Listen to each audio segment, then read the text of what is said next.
अतिशय वेगाने विकसित होत असलेल्या श्री विठ्ठलाच्या पावन नगरीत पंढरपूर समीप आम्ही घेऊन आलो आहोत एक सर्व सुविधांनी युक्त विठू माऊली नगर येथे भव्य प्लॉटिंग प्रकल्प। आमच्या प्रकल्पाची वैशिष्ट्ये प्रशस्त रस्ते, प्रत्येक बाजूला डिमार्केशन, संपूर्ण साईटला कार कंपाऊंड, रस्त्याच्या बाजूला स्ट्रीट लाईटची सोय, संपूर्ण प्लॉटिंग मधील रस्त्यांच्या दुतर्फा झाडांची लागवड, संपूर्ण प्लॉट धारकांना आवश्यक वीज कनेक्शनसाठी स्वतंत्र डीपीची सोय या आणि अशा अनेक सुविधांसह युक्त विठू माऊली नगर मध्ये 1 ते 11 गुंठ्यांपर्यंतचे प्लॉट उपलब्ध। साईटचा पत्ता विठू माऊली नगर, MIT स्कूलच्या पाठीमागे पालखी तळाजवळ, सातारा रोड, वाखरी, तालुका पंढरपूर। घडामोडी पाहण्यासाठी आमच्या YouTube चॅनलवरील PVR म्हणजेच पंढरी वार्ता या न्यूजला सबस्क्राइब करा आणि शेजारील बेल आयकॉनवर क्लिक करा।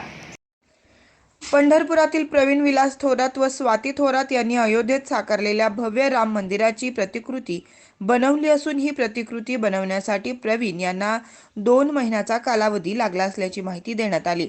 सर्वच भाविक अयोध्येत जाऊन राम मंदिर पाहू शकत नाहीत, त्यामुळे पंढरीत विठ्ठलाच्या दर्शनासाठी आलेल्या भाविकांना राम मंदिराची अनुभूती घडावी या हेतूने श्री विठ्ठल मंदिराच्या पश्चिम द्वार येथे ठेवण्यात आल्याची माहिती देण्यात आली।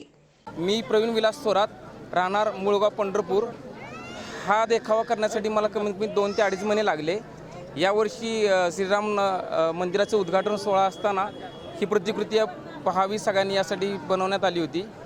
तर हे काल रात्री साधारणतः 1 वाजेपर्यंत हा देखावा पूर्ण लावण्यात आला।